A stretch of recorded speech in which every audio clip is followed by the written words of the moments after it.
समाज कहा जाता है कि हमारे यहाँ का विकसित था एक वक्त में। पश्चिम का समाज तो बहुत ज्यादा डूबा हुआ था, लेकिन पश्चिम के समाज ने जितनी तरक्की जितने कम समय में प्राप्त की, उतना ही हम पिछड़ते चले गए। अगर आज कहते हैं कि हमारे देश के जितने उद्योगपति हैं वो रिसर्च पर 1 रुपया खर्च नहीं करते, वो कोई ऐसा प्रोडक्ट नहीं बनाते जो आपके जीवन को बहुत प्रभावित करे या आपके जीवन में बहुत उपयोगी हो। आज हम अमेरिका से लड़ने की बात कर रहे हैं। अगर अमेरिका अपने एक सोशल मीडिया प्लेटफॉर्म को बंद कर दे, गूगल को, आपका सारा डिजिटल पेमेंट सिस्टम कोलैप्स कर जाएगा आधे घंटे के अंदर। हमने अपने लीडरशिप के जरिए आविष्कार करना, रिसर्च पर पैसा खर्च करना लगभग बंद सा कर दिया। अल्लामा इकबाल की जो कविता है कि कुछ बात है कि हस्ती मिट्टी नहीं हमारी, सदियों रहा है दुश्मन दौरे जहां हमारा, तो ये बात बिल्कुल सही थी। हमारी हस्ती थी, लेकिन हमारी हस्ती किस रात मिट गई, कैसे मिट गई, हमें पता नहीं चला। 712 ईस्वी में मोहम्मद बिन कासिम आया और 712 ईस्वी से लेकर के 1947 तक हमारा गुलामी का बहुत शानदार इतिहास रहा है। और हमें गुलाम किसने बनाया? हमें गुलाम हमारे लोगों ने बनाया, खुद हमारे लालच ने बनाया। अंग्रेज कितने थे पूरे एशिया महाद्वीप में? जब पूरे एशिया महाद्वीप की आबादी 60 से 64 करोड़ के आसपास थी, मात्र 1,60,000 1,60,000 लोग 64 करोड़ लोगों के ऊपर शासन कैसे कर सकते हैं? कौन सा विज्ञान बताता है कि एक अगर पेशाब कर दें 64 करोड़ लोग खड़ा होके तो 1,60,000 लोग डूब जाएं उसमें?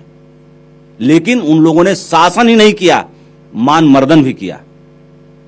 क्यों? क्योंकि हम बहुत गहरे में गुलाम हो चुके थे अपने दिमागी रूप से। और नेता वहीं पैदा होता है जो समाज की इस गुलामी को तोड़ के धरती फाड़ के निकलता है। जैसे एक बीज को पैदा होने के लिए गीली जमीन चाहिए, सूरज की थोड़ी रोशनी चाहिए, थोड़ी हवा चाहिए और प्रचुर मात्रा में पानी चाहिए। अगर इतना न मिले तो बहुत अच्छी क्वालिटी का बीज भी सूख जाए। और हमें जिस समाज में हम पैदा होते हैं हमें पता नहीं चलता। हम पहले से ही एक संस्कार लेके पैदा होते हैं, हम पहले से ही परिवार के एक बंधन में पैदा होते हैं, पहले से हमारी जाति होती है, पहले से हमारा सब कुछ फिक्स होता है। ये एक खास तरह की जेल है जिसमें हम पैदा होते हैं। लेकिन जिन लोगों ने इतिहास लिखा, जिन लोगों ने इतिहास बनाया, उनके जीवन को जरा टटोल के देखिए। उन लोगों ने उन बेड़ियों को तोड़ा, उन बेड़ियों से आगे निकले। जैसे एक एग्जाम्पल देता हूं कि हम भी कितने स्वार्थी हैं। मान लीजिए तेज बारिश हो गई, मुंबई में बाढ़ आ गई, तो हम बड़ा कोसते हैं कि बहुत बारिश हो गई, बहुत बारिश हो गई, बड़ा नुकसान हो गया। तेज धूप हो गई 45 डिग्री की, हम बहुत कोसते हैं कि बहुत तेज धूप हो गई, बड़ी दिक्कत है। लेकिन हम वहां भूल जाते हैं कि अगर पानी न हो तो ये 70% पानी वाला शरीर पानी के बिना सूख जाए।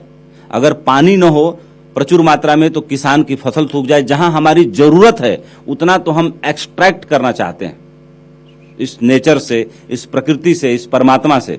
लेकिन जरा सा ज्यादा हो गया तो हम तुरंत कोसने लगते हैं, तुरंत हम उस पर उलाहना देने लगते हैं। दूसरी बात, सूरज की रोशनी, अगर सूरज की रोशनी न हो तो हम तुरंत पीले पड़ जाएंगे।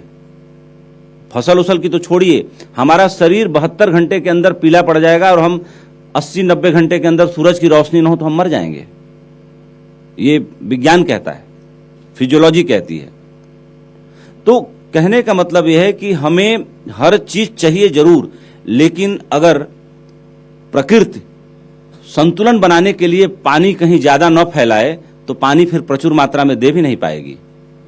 अगर सूरज कहीं ज्यादा तापमान न फैलाए या ज्यादा रोशनी न फेंके तो हमें बराबर मात्रा में रोशनी दे भी नहीं पाएगा।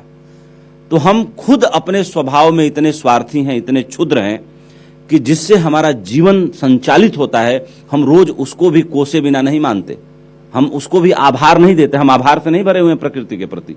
तो हमारे लीडरशिप में भी बहुत कमी है, बहुत बेसिक कमी है, बहुत मूलभूत रूप से कमी है।